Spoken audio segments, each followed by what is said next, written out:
tell me how you do. That might be a weapon. The police may pull it out of your pocket to check it out.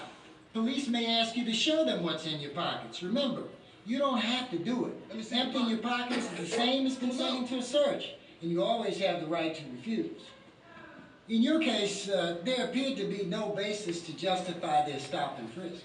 Code switching, racial profiling, like there's so much wrong with this, and I think that it doesn't even regard the fact that none of these things that the police were doing should ever be justified, and the rule should not be like, he said, don't ever ask a police officer for their ID. Like, that's our right. Like, what do you think? That police and civilian interactions are like, it's really like all about like power and like all about like, and this is like a part of the system. I think it's interesting that they showed it from the perspective of the cops and like put it as like they're gonna treat you like this, put up with it, because to some extent that's how it is in the real world. No matter what rights that we have, there are some police officers like who are gonna treat us like that. So like I think it's good to be prepared, but like it sucks that as a society that we have like come to accept being mistreated and like have to learn ways to put up with being mistreated. I like how he demonstrated the person's rights and how you could assert your rights if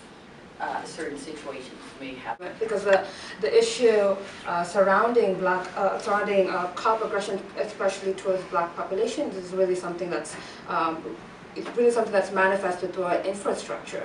Because they're gonna racially profile you, whether you say, "Hey, you know, how are you doing, officer?" or if you seem upset. Either way, you're going to get racially profiled. So, you know, whether you're nice, whether you have an attitude, I don't feel like it makes a difference. It also really points out the need to have a mass political movement to change these realities, right? So we live in a very racist society, and the cops are a really good example of that. So it just really points out maybe some of this advice will be useful, but the fundamental problem is that you even have to deal with this stuff at all, right? That the guy's even pulled over. So as far as I'm concerned, what it points out to is the need for a new civil rights movement. And the more that you understand that I don't like what was represented here, and that's why I became a police chief, because for me, I can work from the inside out to change the culture.